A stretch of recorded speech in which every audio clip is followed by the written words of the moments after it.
وہ بدول کیا ہے، یہ بدول کیا ہے، وہ بدول کتنی عظمت کی مالک ہے، یہ بدول کتنی عظمت کی مالک ہے، اس بدول کا کتنا رتبہ ہے، اس بدول کا کتنا رتبہ ہے، اس بدول کی کتنی شان ہے، اس بدول کی کتنی شان ہے۔ جس بندے کا عقیدہ اجازت ہے وہ سار اٹھا کے بولے وہ بغیر شوہر کے بدول، یہ شوہر رکھ کے بدول۔ صدقے جیو صدقے آچا ہے وہ شوہر کے بغیر بدول، یہ شوہر رکھ کے بدول۔ اس کا ایک بیٹا معصوم، اس کے 11 معصوم امام۔ جملہ میرا نہیں، مرزا محمد علی کا ہے، ڈاکٹر مرزا محمد علی۔ وہ کہہ رہے تھے یار بڑے ہی بندے بے وقوف ہیں جو جناب سیدہ اور جناب مریم کا موازنہ کرتے ہیں۔ انہوں نے ایک جملہ کہا، میری پوری تقریر بھول جانا۔ مولا علی علیہ السلام کا فرمان ہے، حکمت ہے مومن کی گم شدہ میراث، جہاں سے ملے لے لو۔ بندہ جیسا ہو، بات اچھی کرے تو لے لینی چاہیے، آپ نے پریشان نہیں ہونا۔ محمد علی مرزا کہہ رہا تھا بڑے بے وقوف بندے ہیں جو موازنہ کرتے ہیں جناب سیدہ کا اور مریم کا۔ وہ کہہ رہے تھے ان کو پتہ ہی نہیں وہ اپنے قبیلے کی چند عورتوں کی سردار، یہ عالمین کی عورتوں کی سردار۔ چلو جس بندے نے ہاتھ نہیں اٹھایا، ابھی کوئی مانے یا نہ مانے، اسے اس وقت پتہ چل جائے گا جب جناب سیدہ کا بیٹا بھی آ جائے گا، اس بدول کا بیٹا بھی آ جائے گا، اس بدول کا بیٹا بھی آ جائے گا، جناب عیسیٰ بھی آ جائے گا، جناب مریم کا بیٹا عیسیٰ بھی آ جائے گا، امام مہدی بھی آ جائیں گے، دونوں خانہ کعبہ میں جمع ہوں گے۔ امام مہدی فرمائیں گے تقدم جبنا مریم، مریم کا بیٹا نماز پڑھا، عیسیٰ ہاتھ باندھ کے گئے گا، مولا میری کیا جرت، میں زہرا کے بیٹے کو نماز پڑھاؤں۔ امام مہدی جماعت کروائیں گے، عیسیٰ سر قدموں میں رکھ کے زمانے کو بتائے گا، زمانے رولو، عقیدے درست کرو، جس کا 12واں بیٹا عیسیٰ کے پیچھے نماز نہیں پڑھتا، اس کے باپ نے ایک شرابی کے پیچھے کیسے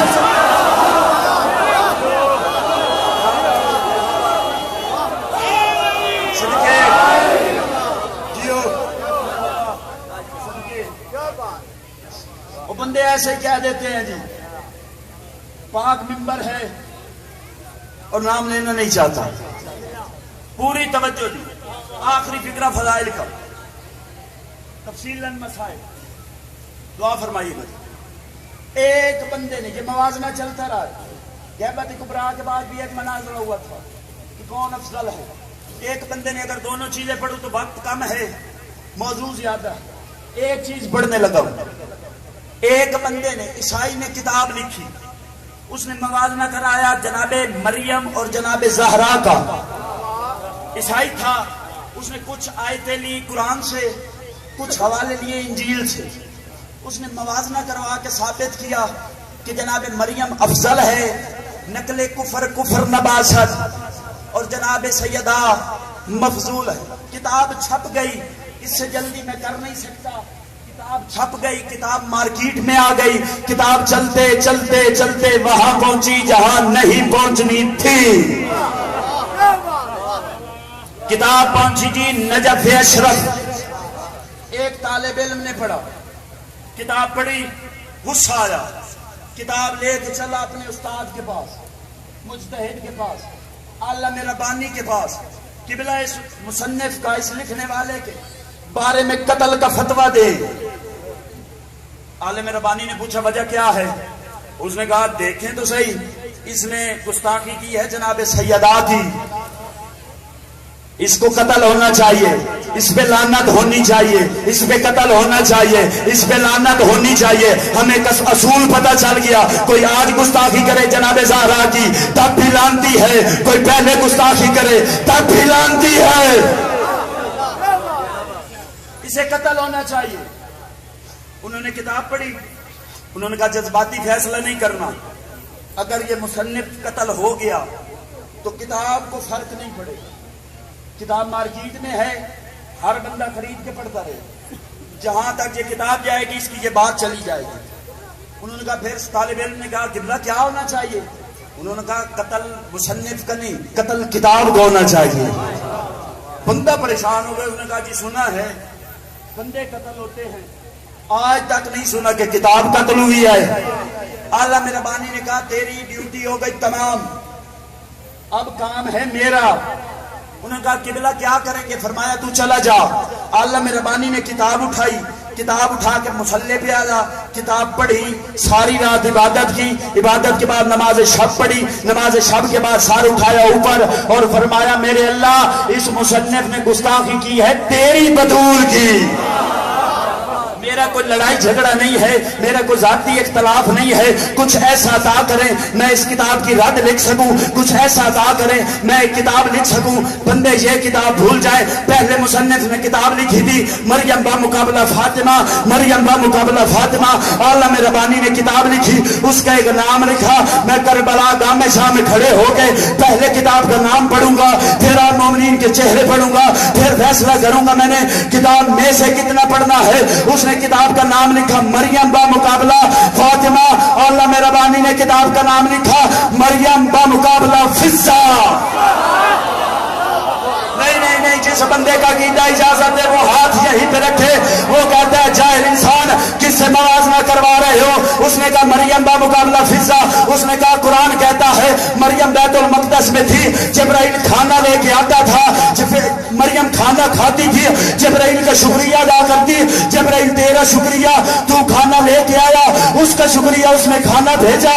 علامہ ربانی کہتا ہے جاہل انسان موازنہ کس سے کرتے ہو؟ جو 3 دن پکاتی رہی دروازے پہ فضہ بانٹتی رہی, جو 3 دن پکاتی رہی دروازے پہ فضہ بانٹتی رہی. تیسرے دن جبرائیل آیا, بیوی کو کہتا ہے فضہ بہن تیرا شکریہ, تو نے 3 دن کھانا دیا. فضہ نے دروازہ بند کیا. کوٹ جبرائیل تجھے کس نے کہا شکریہ ادا کر؟ تو نہیں جانتا یہ تو ہم نے وجہ اللہ کا صدقہ دیا.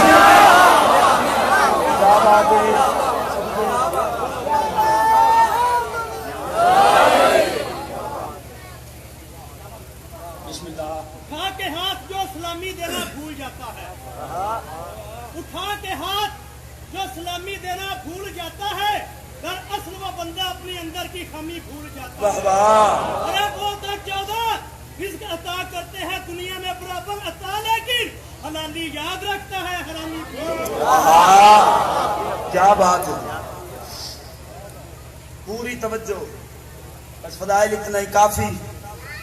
حکم ہوا ہے تفصیلاً مسائل پڑھنے کا, کیونکہ ماتم کے دن ہیں, رونے کی راتیں. جس بندے نے ابھی پڑھنے والے کا انتظار کرنا ہے کہ کوئی مسائل پڑھے تو ہم روئیں, وہ بندہ بے شک گھر چلا جائے. آپ گھر سے آتے ہیں مجلس میں, پھر گھر واپس چلے جائیں گے. گھر میں جا کے سوچنا آج کی رات علی کی بیٹی کربلا میں جنگل میں موجود ہے. تفصیلاً مسائب ایک حکم مضمون محرم کا نہیں ہے, لیکن عزادار ماتمی نے مسائب ذمہ لگایا ہے. کوشش کروں گا 2-4 جملے اس مسائب کے پڑھوں. پہلا جملہ قبلہ اظہر حسن زیدی صاحب کا, ماتمی عزادار کی ہائے نکلے گی. قبلہ صاحب فرمایا کرتے تھے دنیا والوں جو کچھ اللہ نے اہل بیت کو دیا اس کا نام ہے فضائل, جو کچھ امت نے اہل بیت کو دیا اس کا نام ہے مصائب. پردے میں بی بی آئی ہوئی ہے آپ کے مصائب اور ہائی کی خاطر. جو حکم ہوا ہے میں وہ 2-4 جملے کہہ کے منبر واجب الاحترام کے حوالے کروں. تاریخ نے لکھا ہے اہل بیت کے گھرانے میں رک کے جملہ اس وجہ سے کہہ رہا ہوں کہ جملہ ضائع نہ ہو.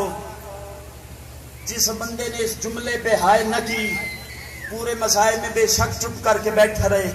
یہی جملہ ہے جسے سمجھ آ گئی وہ بستر پہ بھی روئے گا. تاریخ والے نے لکھا ہے اہل بیت کے گھرانے میں 3 مستورات ایسی تھی جو وقت سے پہلے بوڑھی ہو گئی. صدقے صدقے صدقے, جو وقت سے پہلے ضعیف ہو گئی. پہلی بی بی, جس بی بی کا فضائل سنا ہے, میں شاید یہ جملہ نہ پڑھتا کیونکہ فضائل بڑا ہے بی بی کا, اسی کی مصیبت کا اندازہ ہوتا ہے قبلہ جس کی عزت کا پتہ ہو. عزت کا پتہ چل گیا اب آپ کو، اسی بی بی کا جملہ پڑھنے لگا ہوں۔ 3 بیبیاں ایسی ہیں جو وقت سے پہلے ضعیف ہوئی۔ اگر ماتمی ہائے کر دیں تو پہلی بی بی کی عمر 18 سال تھی۔ صدقے صدقے صدقے، پہلی بی بی کی عمر 18 سال تھی۔ جس نے اس جملے پہ ہائے نہیں کی وہ سار اٹھائے۔ جو دوسری بی بی وقت سے پہلے ضعیف ہوئی اس کی عمر 7 سال تھی۔ جو تیسری بی بی وقت سے پہلے ضعیف ہوئی اس کی عمر 4 سال تھی۔ کوئی بندہ ماتم کرنے آ جائے تو وہ سار اٹھائے۔ میں وجہ پڑھ دیتا ہوں، وقت سے پہلے بوڑھی کیوں ہو گئی؟ جو پہلی بی بی بوڑھی ہوئی جس کی عمر 18 سال تھی اسے مسلمانوں کے دربار نے بوڑھا کر دیا۔ جو 7 سال کی عمر میں بوڑھی ہوئی اسے اکبر کی جدائی نے بوڑھا کر دیا۔ جو 4 سال کی عمر میں بوڑھی ہوئی اسے شمر کے تماچوں نے بوڑھا۔ اللہ مان اللہ مان، ماتم کی صدا آنی چاہیے جس کے عقیدے میں ماتم ہے۔ جو 4 سال کی عمر میں شمر کے تماچوں نے، میں ایک وجہ پڑھتا ہوں کہ سار کے بال سفید کب ہوئے، بی بی ضعیف کب ہوئی۔ میں نے منت مصائب میں نہیں کرنی، جس بندے کا دل کرے ماتم کرے، جس بندے کا دل نہ کرے بے شک ماتم نہ کرے۔ پہلی بی بی جناب سیدہ، ایک دکھ پڑھ کے وجہ پڑھنے لگا ہوں۔ تاریخ والے نے لکھا ہے کہ جب بھی جناب سیدہ دربار میں جانے کے بعد گھر میں بیٹھتی تھی حسن اور حسین سے ایک رخسار چھپا لیتی تھی۔ میں وجہ پڑھنے لگا ہوں، وجہ کیا تھی؟ بی بی دربار میں پہنچی، محمد کی بیٹی 4 گھنٹے چپ کر کے کھڑی رہی، مسلمان کرسیوں پہ بیٹھے رہے، سردار کی بیٹی کھڑی رہی، کمی کرسیوں پہ بیٹھے رہے، سردار کی بیٹی کھڑی رہی۔ 4 گھنٹے کے بعد مسلمانوں نے پوچھا بطول کیوں آئی ہے؟ رو کے کہتی ہے اپنا حق لینے آئی ہوں۔ مسلمانوں نے کہا کوئی گواہ ہے تو دے۔ بی بی نے مباہلے والے گواہ پیش کیے، جس نے گھر تک ماتم کرنے سار اٹھائے۔ مسلمان کہتے ہیں یہ منظور نہیں، کوئی بابا کا لکھا ہے تو دکھا۔ بی بی نے کانپتے ہوئے تحریر پیش کی، تحریر پہلے کے ہاتھ میں آئی، اس نے پڑھ کے دوسرے مسلمان کے حوالے کی، اس سے تیسرے مسلمان نے لی تحریر۔ 1400 مسلمان کھڑا رہا، محمد کی بیٹی چپ کر کے کھڑی رہی، مسلمان تحریر پڑھتے رہے، محمد کی بیٹی کھڑی رہی۔ تحریر پہلے کے ہاتھ میں آئی، اس سے دوسرے مسلمان نے لی، بدول کے دیکھتے ہوئے اس نے تحریر کے ٹکڑے شروع کیے۔ ہنس ہنس کے کہتا ہے یہ تیرے باپ کا لکھا ہے۔ اس نے ٹکڑے زمین پہ پھینکے، ٹکڑے اٹھانے کے لیے جناب سیدہ زمین پہ بیٹھی، ابھی بیٹھی تھی وہی کرسی والا مسلمان اٹھا، اس کا ہاتھ اٹھا، جناب سیدہ زمین پہ گری، آواز آئی بابا اور میرا رخسار پھٹ گیا ہے۔ صدقے صدقے صدقے، بابا میرا چہرہ زخمی ہو گیا۔ دربار گئی، سر کے بال سیاہ تھے، گھر آئی سر کے بال سفید ہو گئے۔ دوسری بی بی جناب سغرا، اگرچہ اختلاف ہے لیکن جو روایت میں پڑھ رہا ہوں آپ کے دربندی کی روایت ہے، مقتل دربندی نے انہوں نے درج کیا ہے۔ توجہ میری طرف رہے، میں 2 جملے پڑھ کے مصائب کے چھوڑنے لگا۔ دوسری بی بی، حوصلے کے ساتھ سننا، جناب سغرا، بہنوں کو پتہ ہوتا ہے بھائی سے جدا ہونے کا کیا اثر ہوتا ہے۔ یہ جملہ میرے بھائیوں کے لیے نہیں ہے، جتنی میری مائیں بہنیں تشریف فرما ہیں اس جملے پہ واجب ہے آپ پہ ماتم کرنا۔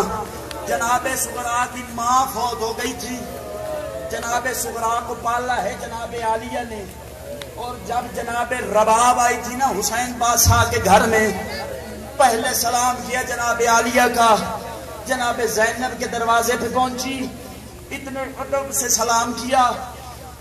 جناب عالیہ نے فرمایا رباب تو نے کی ہے میری عزت، میں تجھے خالی نہیں بھیجی، یہ ہے میری امانت، سغرا کو رکھا کر اپنے پاس۔ رباب یاد رکھنا سغرا ہے یتیم، میں زینب ہو کے منت کرتی ہوں، اسے ماں کا احساس نہیں ہونا چاہیے۔ تاریخ والے نے لکھا بی بی نے پیار کیا جناب صغرا کو، اور جب جناب سکینہ آئی جناب رباب کی جھولی میں، چلتے چلتے جناب زینب پہنچی، رو کے کہتی ہے رباب اب ہو گئی ہے تیری اپنی بیٹی، ہو سکتا ہے تو صغرا کو اتنا پیار نہ کر سکے، اسے ماں کو ہوگا احساس اور زینب برداشت نہیں کر سکتی، یہ مجھے دے دے۔ رباب رو کے فرماتی ہے نہیں بی بی، میں سکینہ سے زیادہ پیار کروں گی۔ ہر ذاکر پڑھتا ہے نا کہ حسین بادشاہ کے سینے پہ جناب سکینہ سوتی تھی، ہر ذاکر نے پڑھا ہے۔ اس کی وجہ یہی تھی کہ جناب صغرا کو جناب رباب پیار کرتی تھی، اور امام حسین علیہ السلام جناب سکینہ کو پیار کرتے تھے۔ ایسے ہی سفر شروع ہوا۔ ایک دن اپنی حویلی میں حسین بادشاہ کے سینے پہ سوئی ہوئی ہے جناب سکینہ، جناب صغرا چلتے چلتے امام حسین کے پاس پہنچی، رو کے کہتی ہیں بابا مجھے بتا سکینہ تجھے زیادہ پیاری ہے، میں تیری پیاری بیٹی نہیں ہوں، ہر وقت سکینہ سے پیار کرتا ہے، مجھے اپنے پاس نہیں بٹھاتا۔ حسین نے سکینہ کو سینے سے اتارا، بیٹی سے گلے لگایا، رو کے کہتے ہیں صغرا میری مجبوری ہے، میں تجھے اپنے سینے کا عادی نہیں کر سکتا، تو نے مدینے رہ جانا ہے، میں نے کربلا چلے جانا ہے۔ بی بی رو کے کہتی ہے بابا بتا سکینہ تیرے ساتھ جائے گی؟ امام فرماتے ہیں ہاں بیٹی سکینہ نے میرے ساتھ جانا ہے۔ 2 قدم صغرا پیچھے ہٹی، آسمان کی طرف دیکھ کے کہتی ہے میرے اللہ میں دعا مانگتی ہوں کسی کی بچی یتیم نہ ہو، آج میری ماں ہوتی مجھے بھی ساتھ لے جاتی۔ تڑپ گیا حسین، رو کے کہتے ہیں بیٹا میری مجبوری ہے۔ رو کے کہتی ہے کون سی مجبوری؟ حسین فرماتے ہیں میری یہ مجبوری ہے صغرا تیری شکل ہے میری اماں سے ملتی ہے، میں نہیں چاہتا جب تو شام کے بازار میں جائے مسلمان کہے وہ دیکھو زہرا دربار میں آ گئے۔ صدقے صدقے صدقے، وہ دیکھو بطول بازار میں آ گئی۔ تیسری بیٹی تیسری بی بی جناب سکینہ، جس کا حکم ہے ایک جملہ پڑھ کے منبر چھوڑنے لگا۔ جناب سکینہ کتنی غریب ہے جناب سکینہ، شام کا بازار تھا، میں شاید شہادت نہ پڑھوں، شام کا بازار تھا، راوی کہتا ہے کتابیں لکھتی ہیں شمر کے ہاتھ میں تازیانہ تھا، ضروری نہیں میں سخت پڑھوں تو آپ سنیں، جس بندے نے ادب سن کے رونا سار اٹھائے۔ شمر کے ہاتھ میں تازیانہ تھا، سجاد کی کمر تھی، سکینہ نے دیکھا برداشت ہوا نہیں، فرشتہ عورتوں والی قطار چھوڑی، وہاں آگے کہہ دیا کمینہ میرا آخری سجاد بچ گیا ہے اب اسے نہ مار۔ بی بی نے سجاد کو دیکھا، سجاد کا چہرہ پریشان تھا، رو کے کہہ دیا سجاد پریشان نہ ہو، میں سکینہ تیرے ساتھ ہوں، سجاد تو پریشان نہ ہو، میں بہن تیرے ساتھ ہوں۔ تڑپ گیا بیمار کربلا، رو کے کہتے ہیں سکینہ مجھے تسلی دینی چاہیے، میں مرد ہوں تو عورت ہے، تو عورت ہو کے مجھے تسلی دیتی ہے، وجہ کیا ہے؟ تڑپ گئی بی بی، رو کے کہتے سجاد میں جانتی ہوں اگر اسی بازار میں میں مر گئی تو مجھے دفن کر لے گا، سجاد اسی بازار میں اگر تو مر گیا پتا سکینہ کیا کرے گی؟ وہ سکینہ مرنے سے پہلے